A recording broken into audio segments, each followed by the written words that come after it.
Welcome to the deep dive. We sort through different sources to bring you the key insights, the really important stuff, tailored just for you. Today, we're jumping into something pretty deep, maybe even a bit challenging.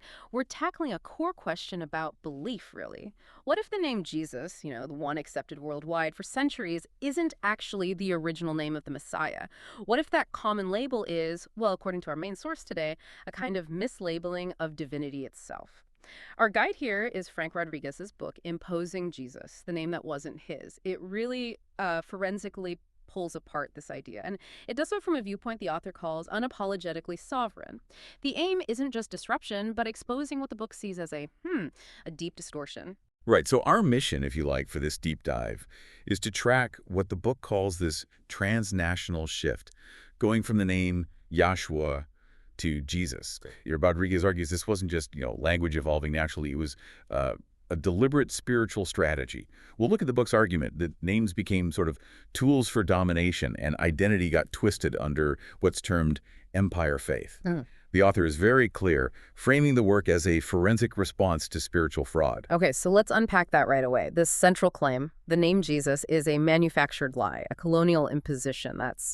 That's a big statement. It is, and the book dives deep into it. It explains the true name, Yahshua, in Hebrew, that's pronounced Y-A-Shua. It means Yah is salvation. Deep roots in Semitic languages. And the author stresses this wasn't just a name. It was more like a jurisdictional tag, carrying divine connection, cultural weight, linking him directly to the Most High. Okay, this is where it gets really interesting for me. How did Yahshua become Jesus? Right. What was the process? Well, the book lays out this complex path. Latin transliterations played a part, shifts in how Greeks and Romans pronounce things, and then eventually Anglicization. But the crucial point, and the source references Dr. Malachi Z. York's What Race Was Jesus here, is the claim that Jesus has zero roots in any Semitic language. None. Zero roots, so not just a slight change in spelling or sound. Exactly. The book argues this was an organic drift. It uses terms like orchestrated, a linguistic replacement, a spiritual overwrite, even a colonial edit. The name Jesus, the source argues, was pushed for authority, for control, not for accuracy. And it contends that institutional Christianity, missionaries, governments, religious bodies, they actively enforce this, mandated the name, silenced the original tongues. The book calls it spiritual erasure, plain and simple. Wow. So when the book talks about this change, it's not just words. It's framed as spiritual sabotage, even a vibration hijack. What does that actually mean for you listening? Right, it's suggesting this goes beyond just phonetics. Vibration hijack, as the source puts it, implies a kind of disconnection from a specific divine frequency, or let's say ancestral energy. The author claims that using Yahshua unlocks these ancestral portals, a deeper connection. While the imposed name Jesus acts like a block, it's presented as a fundamental rerouting of spiritual energy, according to the book. Okay, let's shift from the name to the image. That familiar picture of Jesus, pale skin, long flowing hair, those soft eyes, we all know it. The author claims this isn't just inaccurate, it's a visual lie, a colonial hallucination. Strong words again. Very strong. And the source connects this image directly to, biblical prohibitions. It points to the second commandment, Exodus 20, verses 4 and 5, explicitly forbidding carved images for worship. And then there's Leviticus 26.1, Deuteronomy 4, Acts 17, all reinforcing this ban on making and worshiping graven images. Yet, as the source points out, you see these images everywhere in churches. It's a paradox. And the book presents counter-evidence, something about Egypt. Yes, exactly. It highlights findings from the Karga Oasis in Egypt, referencing Dr. Malachi Z. York's Jesus found in Egypt. Apparently, ancient murals there show a healer figure with a dark complexion, an Afro-Semitic form, which, the book argues, flatly contradicts those later European depictions we're so used to seeing. So what's the impact of that visual switch, according to the source? The psychological impact is presented as huge. The book argues that associating holiness with whiteness, divinity with European features, it reinforces a kind of theological supremacy, one that historically was used to justify colonial projects. And beyond that, the source claims these, quote, false images carry corrupted frequencies, that they can actively block a person's spiritual alignment with the original divine source. Okay, let's pivot again. Lineage. The source seems to put a lot of weight on genealogy, on ancestry. Why is Yahshua's background so critical here? Well, Yahshua's Afro-Semitic lineage is presented as absolutely central. You see it right at the start of Matthew's gospel, right? That detailed genealogy, tracing him back through David, through Abraham, Matthew 1.1, key Hebrew figures. But the author argues that European theologians kind of bleached this lineage, stripped out the ethnic clarity, disconnected the geography, the prophetic connections those names carried. And this isn't just speculation. There's other work backing this up. The source points to Dr. Malachi Z. York's What Race Was Jesus Again, which talks about a deliberate whitening of sacred lineages and visual propaganda that clashes with archaeological finds. What about the family fleeing to Egypt? Is that significant? Hugely significant, according to this book, drawing on Jesus found in Egypt, Matthew 2.14-15, right? The source insists this wasn't just a quick detour. It was, quote, part of his spiritual coding. Egypt is a land of prophecy, ancestral links. Links the author claims were later downplayed or ignored. So what's the takeaway from erasing this lineage, according to the book? The assertion is that by cutting Yahshua off from his actual bloodline, colonial institutions could sort of reframe him, make him a universal blank template, detached from his specific tribal law, Hebrew customs, making him stateless, easier to package and control within their system. Easier to commodify, maybe. Exactly. Lineage here is presented as spiritual authority, as cosmic inheritance, even a vibrational signature. Yeah. So the argument goes, messing with the name and image didn't just mess with history, it corrupted spiritual algorithms, as the author puts it. The book references scriptures like Isaiah 11.1, Romans 1.3, John 4.22 to show this tribal coding the importance of his roots, which it claims were deliberately hidden. Okay, now for maybe the most startling claim in the book, that the common image of Jesus is actually based on Cesare Borgia. How does the author argue this? All right, this is definitely provocative. The book introduces Cesare Borgia, son of Pope Alexander VI, Renaissance nobleman, military guy, known for being pretty ruthless. He was Machiavelli's model for the prince, remember? Right. His legacy is conquest, political maneuvering, assassinations, not exactly spiritual leadership. And the connection to the paintings. The source claims, citing support from writers like Alexandre Dumas, that Leonardo da Vinci, working for the Pope, used Cesare's face, used his likeness to paint this sanitized, Europeanized Christ. Those feature soft eyes, pale skin. The hair, the author argues they were strategic, chosen for control, not because they were scriptural or accurate. Strategic for control? How so? Well, the book makes a compelling point about Luke 19.27, that parable ending, "But those mine enemies, slay them before me." The author argues this verse, an allegory about divine judgment, was basically weaponized by colonial powers. It twisted Yahshua, the teacher, into a figure justifying violence. And Cesare's image, this warrior prince face, helped sell that hybrid god-king persona. It became a visual justification for conquest, all under a supposedly Christian banner. And the spiritual consequences of that, according to the source. It suggests millions are invoking a name and praying to a face that, well, belonged to someone else entirely, potentially an oppressor figure.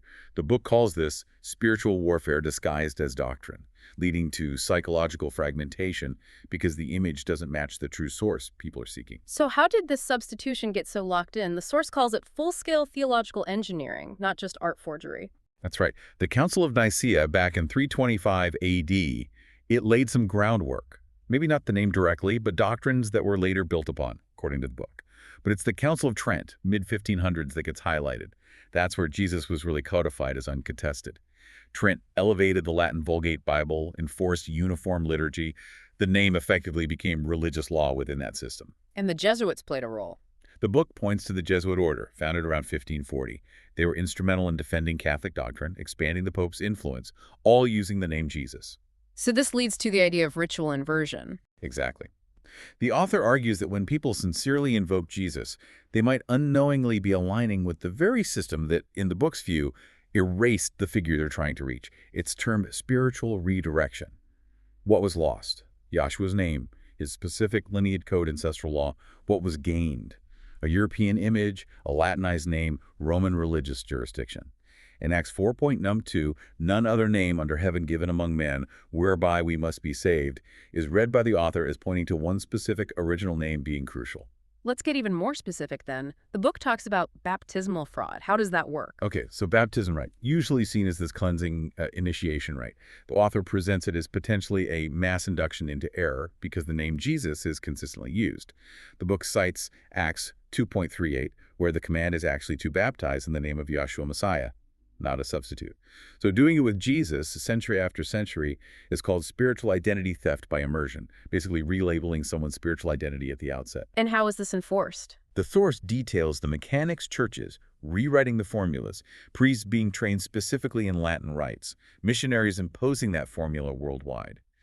The author argues it mirrored how colonies were governed, enforcing uniformity, ensuring compliance. What about the psychological side of that? The book calls it split cognition, where Yes. someone's genuine faith, their sincerity, gets channeled into what the author sees as a flawed structure. This, Rodriguez argues, can lead to identity confusion, maybe even spiritual stagnation. The source even uses the term spiritual gaslighting, offering hope but embedding fundamental falsehoods, creating an internal conflict. Okay, and what about communion? The source argues this ritual often honors an imposter. Yeah, the argument is if the image used represents Cesare Borgia, then the bread and wine become like theatrical props, reinforcing allegiance to that imposter figure. When the priest says, "This is the blood of Jesus," the author contends it actually seals a spiritual misalignment. This is then contrasted with how the book imagines early believers met in homes, speaking Aramaic, using Yahshua's actual name. A very different vibe. So modern ceremonies are described as imperial theater. That's the term used, yeah. The grand architecture, the altars, the robes like royalty, the formal language, all contributing, the author argues, to a kind of mass programming, conditioning people. And the deep impact of that conditioning. As the author sees it, worship becomes performance, prayer might be misdirected, ceremony becomes conditioning. It's called spiritual programming, where deep feelings of peace or forgiveness get associated with a figure the book identifies as an imposter. The source suggests looking at 1 Corinthians 11, the original account of the Last Supper, for a stark contrast, considering the name Paul would have actually used. Now, this is fascinating, too. The book connects this whole narrative to even older spiritual ideas, right? Before Yahshua. Yes, it introduces this idea of spiritual sequencing. It looks at Horus, the ancient Egyptian sky god from Kemet. The source points out aspects of Horus's mythology, virgin birth, being a divine son, resurrection, ascension, things that the author notes echo eerily in later Christian stories. The suggestion is that these older narratives were sort of repurposed. So, not saying they're the same god, but that the story structure was inherited. Exactly. The author is careful there. It's about clarifying an inheritance. The argument is that the church absorbed existing mythic structures from Egypt, Greece, Babylon, and essentially rebranded elements of Horus's story within the Christian framework, perhaps to make it more familiar or appealing across cultures. And the timeline is key here. Crucial, the source emphasizes Horus mythology existed first. Yahshua came later. The figure of Jesus as presented was manufactured later still. This timeline, the author argues, shows an evolution of spiritual control, moving from ancient mythic reverence towards, well, imperial branding. So after laying all this out, what does the source suggest this means for you listening right now? It talks about a reckoning, a restoration. Right. The author presents reclaiming the name Yahshua as a kind of spiritual resurrection, a return to the original prophecy, the tribal coding, the messianic law as understood by the source. It's framed as reversing the inversion, undoing the imposture. And the purpose stated isn't to condemn anyone's personal faith, but to decode manipulation, to purify belief by going back to what the author sees as the original roots. This takes recalibration, educational repair, maybe even cosmological alignment, because the source ultimately argues if salvation is real, then accuracy must matter. Wow. Okay, so this deep dive into Frank Rodriguez's Imposing Jesus really brings up some huge implications, doesn't it? If names do hold power, if identity is encoded in them, like the source suggests, it really pushes us to think about the foundations of belief and maybe how those foundations were constructed. And that leaves you, the listener, with a pretty significant question to mull over, doesn't it? If, as this source strongly argues, the name Jesus was an imposition and the name Yahshua still exists, what does it actually mean for your own spiritual path? To choose who authored your salvation contract, so to speak. What might it mean for you to potentially reclaim a different kind of spiritual sovereignty based on these claims? Something to definitely think about.